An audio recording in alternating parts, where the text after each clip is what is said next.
नमस्कार, good morning. नमस्कार दोस्तों, स्वागत है आपका कोडिंग डिकोडिंग चैनल पर, जहां मिलती है आपको कंप्यूटर एजुकेशन के साथ आपकी एग्ज़ाम और कैरियर के लिए वैल्यूबल इन्फॉर्मेशन। आज के इस वीडियो में हम बात करेंगे आरआरबी ग्रुप डी के सिलेबस, पासिंग मार्क्स और step by step form fill करने के प्रोसेस के बारे में। अगर आप आरआरबी एग्जाम की तैयारी कर रहे हैं तो यह वीडियो आपके लिए एक कंप्लीट गाइड होने वाला है, तो प्लीज़ आप मेरे वीडियो के साथ बने रहें। इस वीडियो में मैं आपको सिर्फ सिलेबस और पासिंग मार्क्स ही नहीं बल्कि फॉर्म फिल करने के वक्त होने वाली कॉमन गलतियों के बारे में भी बताऊंगा और आप कैसे उन गलतियों से बचेंगे, मैं ये सारा चीज़ आपको बताऊंगा ताकि आपका सिलेक्शन प्रोसेस स्मूथ हो और आपका फॉर्म अच्छे से फिल हो जाए।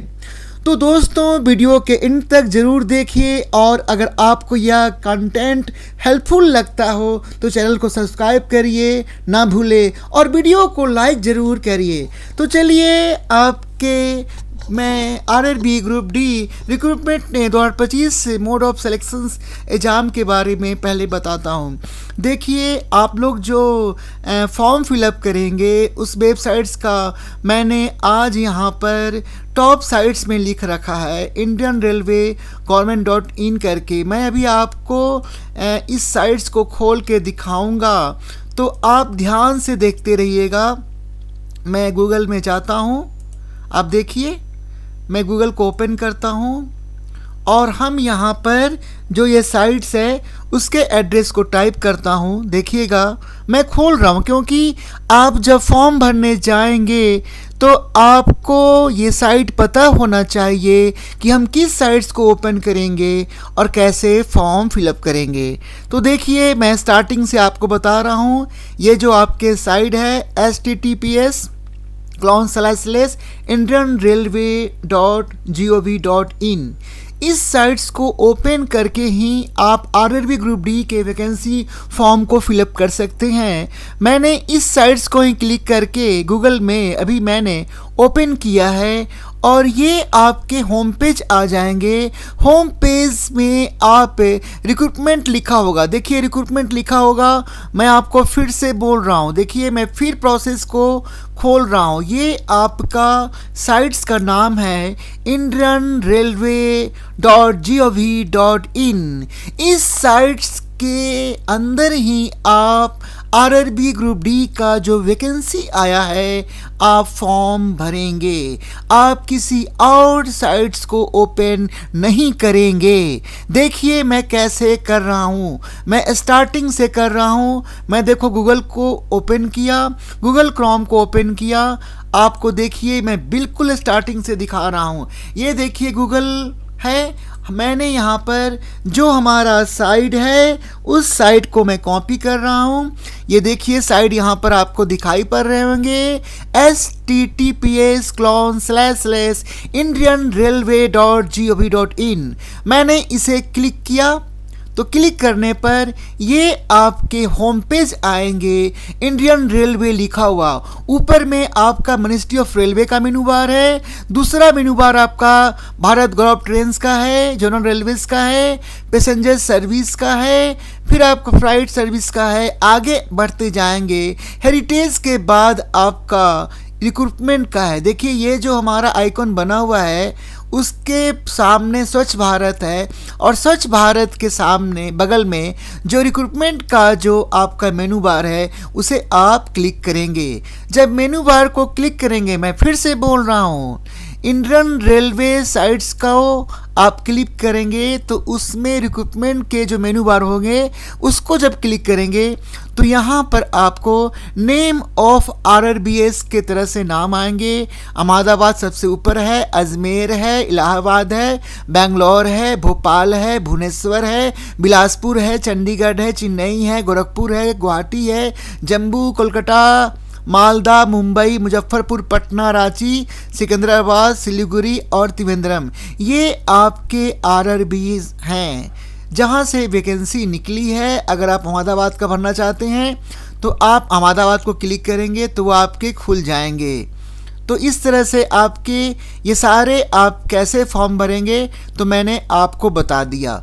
अब देखिए हम फॉर्म भरने में कौन कौन सी सावधानी करेंगे, फ़ोटो की साइज़ क्या होनी चाहिए, सिग्नेचर कैसी होनी चाहिए, मैं आपको सब कुछ बता देता हूँ।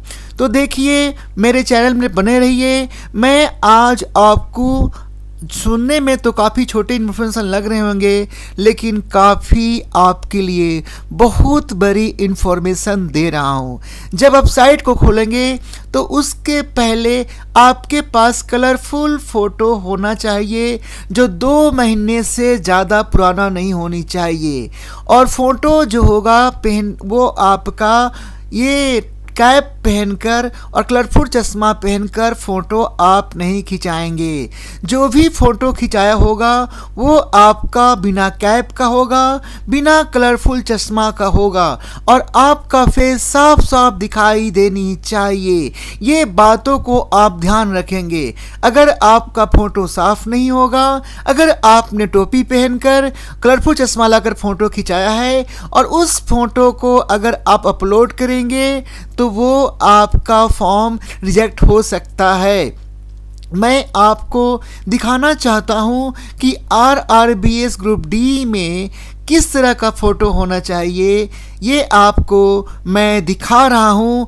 आप मेरे चैनल्स में बने रहें। देखिए ये छोटी छोटी बातें। अब देखिए मैं यहाँ पर खोल रहा हूँ। Recent clear colour passport size photograph, plain white background का होना चाहिए। जो भी आपके फ़ोटो होंगे पासपोर्ट साइज का वो आपका JPG में फॉर्म में होगा, वो JPG फॉर्मेट में होगा। फ़ोटो के इमेज के बहुत सारे फॉर्मेट होते हैं, लेकिन आपके जो पासपोर्ट साइज का जो फ़ोटो होगा वो आपका JPG फॉर्मेट में होगा और उस फ़ोटो की साइज आपका 50 KB से 100 KB के अंदर होना चाहिए।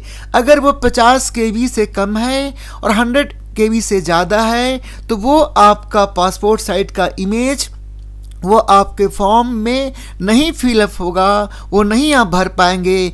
इसीलिए जो भी आपकी इमेज होंगे वो 50 KB से 100 KB के अंदर होना चाहिए और फॉर्मेट का जो साइज होना चाहिए, जो फॉर्मेट होनी चाहिए वो आपका JPG फॉर्मेट में होनी चाहिए। उसके बाद यहाँ पर कुछ इंस्ट्रक्शंस दिए हुए हैं RRB की तरफ से कि जो भी फ़ोटोग्राफ हो वो कलरफुल हो, वो उसके पासपोर्ट साइज़ का फ़ोटो जो हो वाइट लाइट कलर का बैकग्राउंड होनी चाहिए। फिर आपका ड्रेस आपका नॉन वाइट ड्रेस आपकी नहीं होना चाहिए, आपका ड्रेस डार्क कलर का होना चाहिए ताकि आपके फ़ोटो में साफ साफ ड्रेस दिखाई पड़े। आपका जो साइज होगा फ़ोटो का 35 mm इंटू 45 mm का होगा या 320 इंटू 240 पिक्सल का होगा।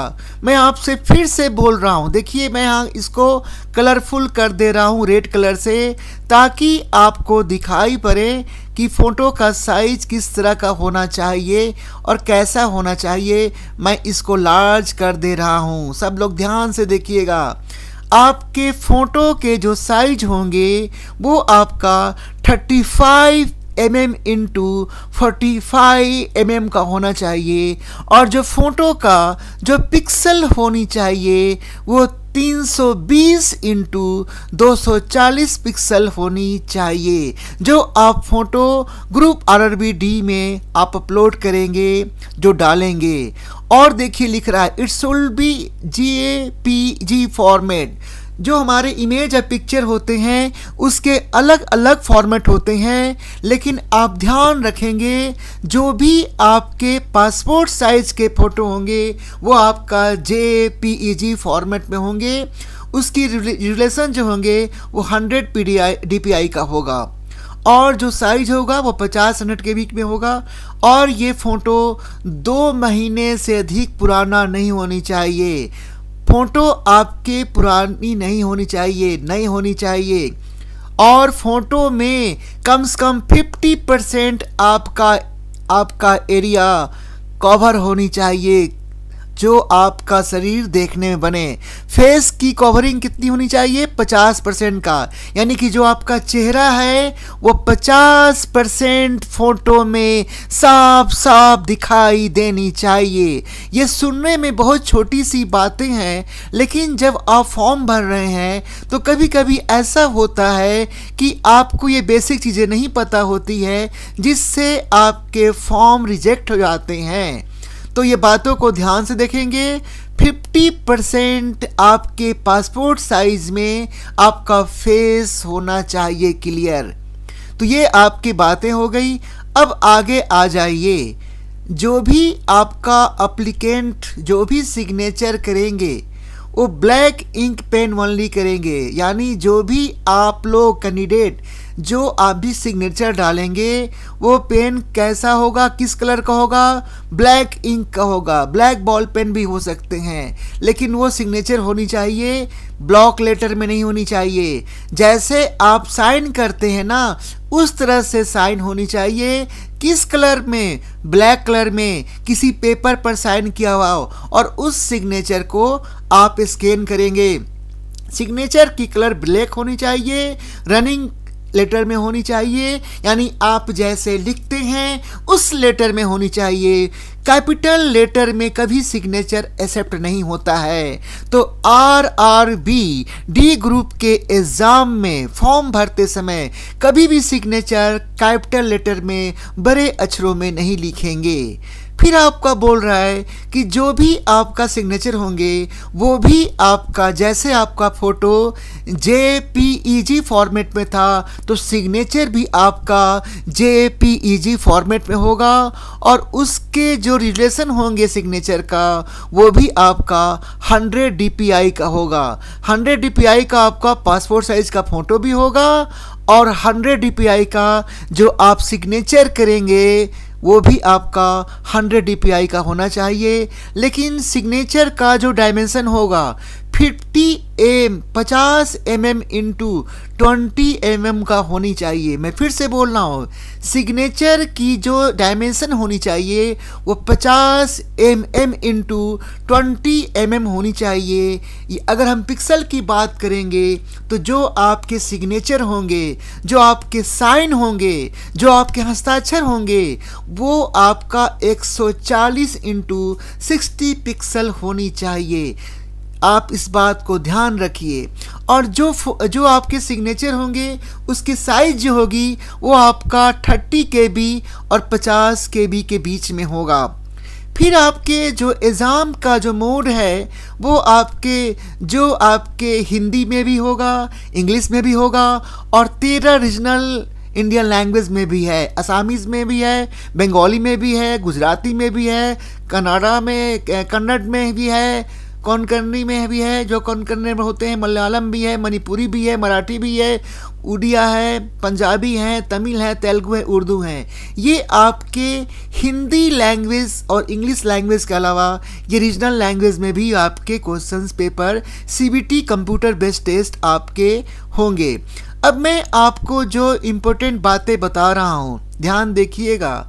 किस कारण से आपके फॉर्म रिजेक्ट हो सकते हैं, यानी किस कारण से आपके फॉर्म कैंसिल हो सकते हैं, इन सब बातों को ध्यान रखेंगे। यानी जब भी आप फॉर्म फिलअप करेंगे तो पहले आप सिग्नेचर और पहले आप स्कैन की आप अपने इमेज को अपने साथ रखेंगे, नहीं तो आपके फॉर्म आपके कैंसिल हो सकते हैं। इन सब बातों को आप ध्यान रखेंगे। देखिए, इनवैलिड एप्लीकेशंस के बारे में भी मैं आपको बता देता हूँ। जो ग्रुप पे DRRB के एग्ज़ाम के लिए जो इंस्ट्रक्शंस आए हैं मैं वही पढ़कर बता रहा हूँ। Online application will be liable for rejections on the following grounds. किस किस ग्राउंड पर? Multiple applications to different RRB। बहुत इंपॉर्टेंट बातें बता रहा हूँ, मेरी बातों को ध्यान से सुनिएगा। बहुत सारे बच्चे क्या करते हैं, बहुत सारे कैंडिडेट क्या करते हैं, डिफरेंट RRB इसका जो रीजनल ऑफिस है वहाँ पर वो अप्लाई कर देते हैं। आप एक से अधिक एप्लीकेशंस को अप्लाई नहीं कर सकते हैं। मैं आपको भी दिखाता हूँ। जैसे कि आपका ये आरआरबी है, इसको मैं बैक में जाता हूँ, मैंने ओपन किया था। ये जो आप आरआरबी देख रहे हैं, ध्यान से देखिएगा, मैं आपको दिखा रहा हूँ, बिल्कुल ध्यान से देखिएगा। ये आपके लिए बहुत इम्पोर्टेंट है। आपकी तैयारी कितनी भी अच्छी है, आपने कितनी भी अच्छी तैयारी की है, लेकिन अगर आपने फॉर्म प्रॉपर ढंग से नहीं भरा तो आपका फॉर्म रिजेक्ट हो सकता है, आपका फॉर्म कैंसिल हो सकता है। तो मेरी बातों को ध्यान से सुनिए।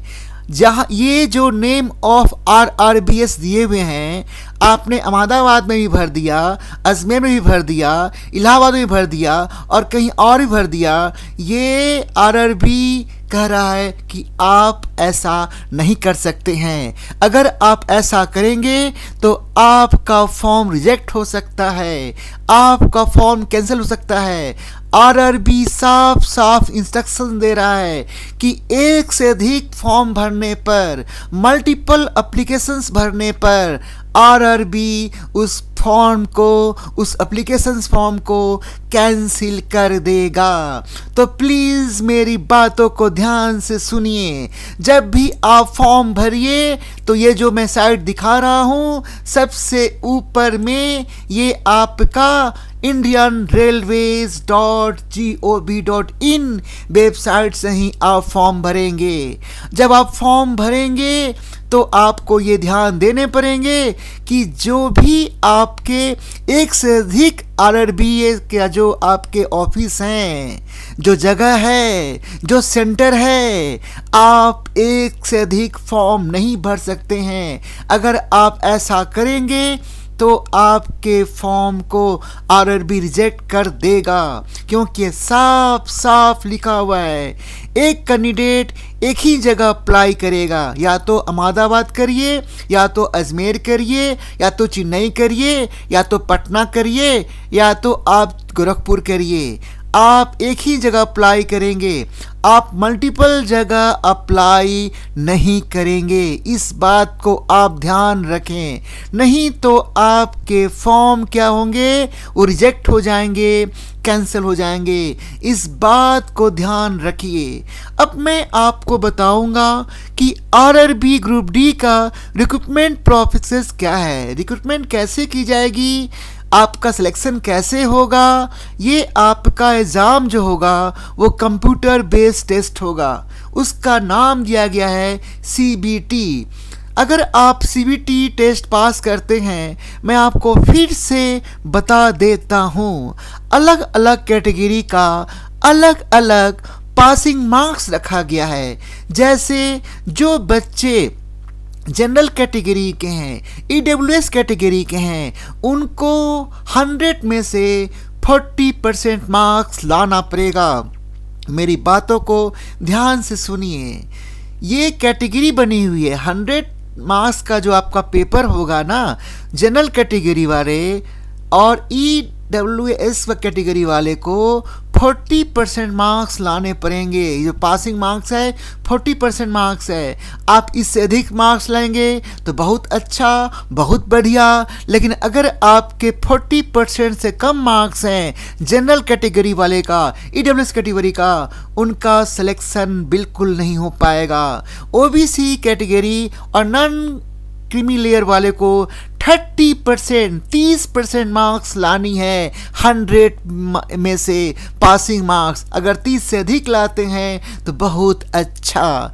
जो SC कैटेगरी के हैं, जो ST कैटेगरी के हैं, जो शेड्यूल कास्ट के हैं, जो शेड्यूल ट्राइब के हैं, उनको 30% मार्क्स लानी है 30 में से। इन सब बातों को ध्यान रखिएगा, याद रखिएगा, क्योंकि हम जब एग्ज़ाम देते हैं तो हमें एग्ज़ाम का प्रोसेस नहीं पता है, फिर हमें बहुत दिक्कत होता है।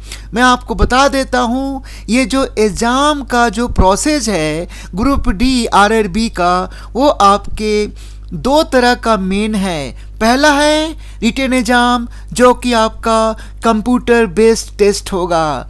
अगर आपने जनरल कैटेगरी वाले 40% मार्क्स लाते हैं, EWS कैटेगरी वाले 40% मार्क्स लाते हैं, OBC कैटेगरी वाले 30% मार्क्स लाते हैं और SC ST वाले 30% मार्क्स लाते हैं, तो वो सेकेंड टाइप के एग्ज़ाम के लिए वो एलिजिबल होंगे, वो अप्लीकेबल होंगे, वो सेकेंड टाइप के एग्ज़ाम दे सकते हैं, जिसको बोलते हैं फिजिकल एफिशिएंसी टेस्ट, यानी कि जिसको फिजिकल टेस्ट बोलते हैं, जो शारीरिक आपके होंगे। आपका मैंने आपको उस वीडियो में बता रहा है। आप मेरा RRB ग्रुप डी का पार्ट 1 देखेंगे, कैसे फॉर्म भरना है, कब से स्टार्ट होगा, कब तक फॉर्म भरना है, कितनी की दौड़ होगी, फिजिकल में कितना दौड़ होगा, किस तरह का दौड़ होगा, आप देख सकते हैं। अगर आपने रिटन एग्जाम भी पास कर लिया, फिजिकल एग्जाम भी पास कर लिया, तो आपका डॉक्यूमेंट वेरिफिकेशन होगा। क्या होगा? Document verification. RRB के जो रूल्स के अनुसार आपने जो जो भी डॉक्यूमेंट्स लगाए हैं, उसके डॉक्यूमेंटेशन की आपकी सत्ता होगी, प्रूफ होगी, वेरिफिकेशन होगी। अगर आप पास हो जाते हैं डॉक्यूमेंट वेरिफिकेशन में भी, तो आपका मेडिकल एग्जामिनेशन होगा, आपका मेडिकल जांच होगा। अगर आप सब ये चारों पास कर जाते हैं, तो फिर आपका मेरिट लिस्ट बनेगा। कैटेगरी वाइज जनरल का अलग होगा, EWS का अलग होगा, OBC का अलग होगा, SC ST का अलग होगा, और उसके बाद आपका सिलेक्शन हो जाएगा। लेकिन कुछ क्वेश्चंस उठते हैं, बहुत सारे क्वेश्चंस उठते हैं। आप कमेंट सेक्शंस में लिखेंगे कि आपको RRB ग्रुप डी के एग्जाम में क्या चाहिए। देखिए, RRB group D online form में आपके कुछ इंपॉर्टेंट क्वेश्चंस हैं, जैसे कि आप कह सकते हैं when will the online applications for RRB group D recruitment 2025 start. तो ये आपका 23 जनवरी से आप फॉर्म भर सकते हैं। मैं आपको फिर से बोल रहा हूँ, 23 जनवरी से 23 जनवरी से आप RRB का फॉर्म भर सकते हैं। वेबसाइट मैंने बता दिया है, आप वहीं से वेबसाइट से फॉर्म भरेंगे। अब फिर बोलता है what is the last date for online application for RRB group D online form 2025। Last date जो है फॉर्म भरने का वो 22 फरवरी है। मैं फिर से बोल रहा हूँ, फॉर्म भरने की शुरुआत हो जाएगी 23 जनवरी से और फॉर्म भरने का लास्ट डेट है 22 फरवरी। फिर इसमें बता रहा हूँ एज कितना है, तो मैं फिर से बोल रहा हूँ जनरल कैटेगरी का एज है 18 से 36 साल का है, और जो आपका OBC हैं उनके 18 से 39 ईयर्स के हैं, 18 से 39 साल का है। जो SC ST हैं उनको 5 साल की छूट है, वो 18 से 41 साल का एज है। तो इस बातों को ध्यान रखेंगे। और फॉर्म कहाँ से भरेंगे, तो आप देखिए, ये आपका वेबसाइट का नाम दिया है, what is the official website for RRB। तो ऑफिशियल वेबसाइट फॉर RRB ये देखिए https: indianrailway.gov.in। यहाँ आप फॉर्म भर सकते हैं। अब आप देखेंगे कि RRB ग्रुप डी के वैकेंसीज कितनी हैं। लेवल 1 का ये है, रिक्रूटमेंट 224 वैकेंसी डिटेल्स दे रखा है। ये देखिए, पोस्टमैन का पोस्ट नेम है, नंबर ऑफ पोस्ट है आपका। ये पॉइंट्समैन बी का आपका है 5058, 558 पोस्ट है। असिस्टेंट ट्रैक मशीन का आपका पोस्ट है 799 आपके पोस्ट हैं। असिस्टेंट ब्रीज का आपका है 301 पोस्ट है। ट्रैक मेंटेनर ग्रुप 4 का आपका पोस्ट बहुत ज़्यादा है, वो 13,187 है, 13,187। ये ज़्यादा से ज़्यादा पोस्ट आप किसका है? ट्रैक मेंटेनर ग्रुप 4 का वैकेंसी सबसे ज़्यादा है, 13,187, 13,187 पोस्ट किसका है? ट्रैक मेंटेनर ग्रुप 4 का। जो ट्रैक मेंटेन करते हैं ना, उनका पोस्ट सबसे ज़्यादा है, 13,000 से ज़्यादा है। और असिस्टेंट पी वे जो है उसकी पोस्ट है 247 है, 247 है। और असिस्टेंट C&W जो है वो आपका 2,597 है। असिस्टेंट TRD का आपका है 1,381 है, यानी 1381 पोस्ट है आपका असिस्टेंट TRD का। असिस्टेंट SNT का आपका है 2012 पोस्ट है। असिस्टेंट लोको सेट डीजल का है 420, 420 है आपका।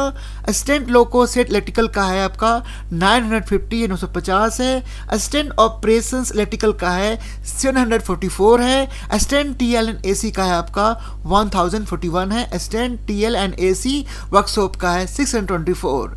असिस्टेंट वर्कशॉप मैकेनिकल का है आपका 3077। तो ये आपके पोस्ट के बारे में बताया गया है। और कौन एलिजिबल है, जो 10वीं पास है या जो आपका आईटीआई की ट्रेनिंग भी कर रखा है, जो भी आपके एनसीबीटी से, एससीबीटी से, और जो भी आपका एनईसी से सर्टिफाई है, तो ये आपके हो गए। और सब्जेक्ट आपके क्या हैं, देखिए सब्जेक्ट आपका जनरल साइंस है, 25 क्वेश्चन होंगे 25 नंबर के। मैथमेटिक्स आपके 25 नंबर के क्वेश्चन होंगे 25 मार्क्स का। जनरल इंटेलिजेंस एंड रीजनिंग आपके 30 क्वेश्चन 30 नंबर के होंगे। और जनरल अवेयरनेस और करंट अफेयर्स आपके 20 क्वेश्चन होंगे 20 नंबर का। तो ये जो क्वेश्चंस आपके जो एग्जाम हो रहे हैं वो आपके 100 क्वेश्चंस हैं और 90 मिनट्स है, 1.5 घंटा का टाइम है। और हर क्वेश्चंस की जो वैल्यू है, हर क्वेश्चंस की जो वैल्यू है वो आपका 1 नंबर का है, 1 मार्क्स का है। अगर आप गलती करेंगे, एरर करेंगे, मिस्टेक करेंगे तो आपका एक क्वेश्चन से 1/3 मार्क्स कट जाएंगे। यानी कि अगर आपने एक क्वेश्चन गलत किया तो आपका 1/3 मार्क्स ही आपके घटेंगे। ये आपको मैंने बता दिया कौन से कैटेगरी कितने पास करने का है। अब आप देखेंगे क्वालिफिकेशंस मैंने बता दिया आपको कि आपका फोटो आप रखेंगे। देखिए मैंने इसको टेबल बना के आपको बता रहा हूँ कि RRB group D online form में आप फिलिंग करते समय आपको क्या क्या चाहिए। फोटो चाहिए, कलरफुल साइज का चाहिए, कैसा साइज चाहिए मैंने आपको बता दिया। सिग्नेचर कैसा चाहिए, किस कलर का सिग्नेचर होना चाहिए, पेन इंक क्या होगा तो ब्लैक कलर का होगा। फॉर्मेट क्या होगा मैंने बता दिया आपको, जेपीजी फॉर्मेट में होंगे। एजुकेशनल क्वालिफिकेशंस यानी जो आपका योग्यता होनी चाहिए पास, 10वीं पास होनी चाहिए, हाई स्कूल 10th का। और आपके अगर आपने आईटीआई कर रखा है तो वो भी आपके होंगे। अब कास्ट सर्टिफिकेट में जो SC ST OBC AWS के हैं उनको भी चाहिए, वो लगाना पड़ेगा। डिसेबिलिटी का जो सर्टिफिकेट वो भी आपको लगाना पड़ेगा। डोमिसाइल सर्टिफिकेट अगर आपके पास है तो वो भी आपको देना पड़ेगा। इनकम सर्टिफिकेट EWS के लिए होते हैं।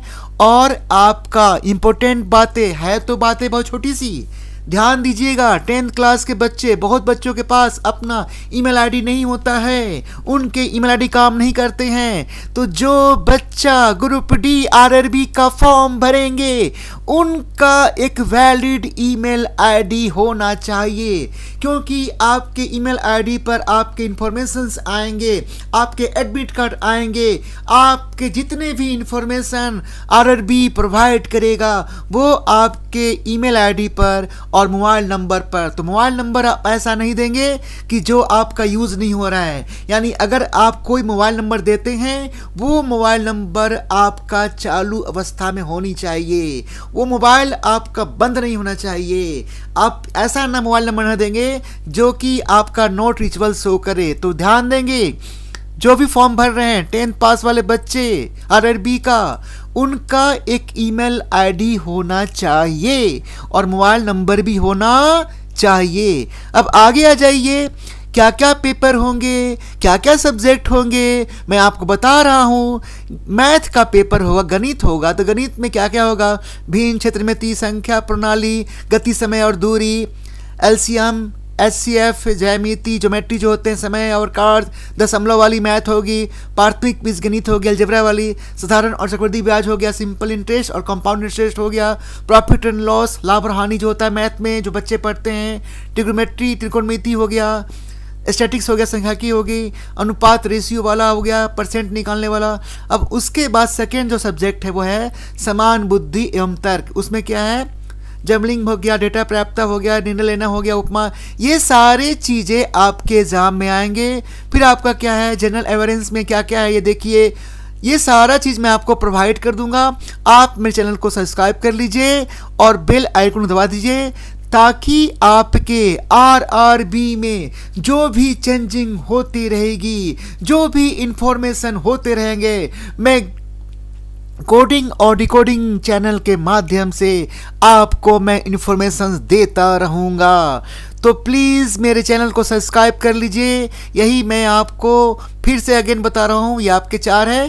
कंप्यूटर CBT हो गया, PET होगी, शारीरिक दक्षता परीक्षण हो गया, और दस्तावेज आपके DV हो गया, और लास्ट में आपका ME हो गया, चिकित्सा परीक्षण हो गए। तो आशा करते हैं कि आपको समझ में आ गए होंगे, और तैयारी कैसे करेंगे इसका भी मैं बता देता हूँ आपको। आप इसको ध्यान से तैयारी करेंगे, ध्यान से पढ़ेंगे, मैं आपको सारी बातें प्रॉपर में बताता रहूँगा। मेरे चैनल को सब्सक्राइब कर लीजिए। अब मैं जो आगे वीडियो डालूँगा मैं आपको बताऊँगा कि RRB की तैयारी कैसे करेंगे, आप किस तरह से पढ़ाई करेंगे, आप मैथ कैसे बनाएंगे, आप रीडिंग के क्वेश्चंस किस टाइप्स के आएंगे, और जीके क्वेश्चंस कैसे आएंगे, अब जनरल साइंस की तैयारी कैसे करेंगे, मैं आपको बताऊंगा। मैं आपको क्वेश्चंस पेपर भी दिखाऊंगा, प्रीवियस ईयर का कितने % में सिलेक्शन हुआ था, मैं वो सारी बातें आपको बताता रहूंगा।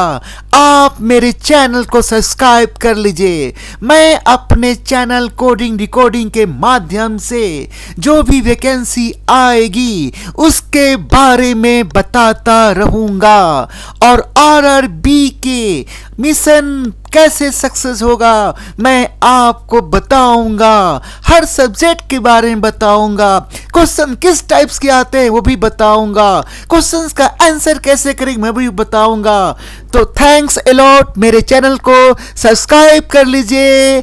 सबको धन्यवाद, थैंक यू।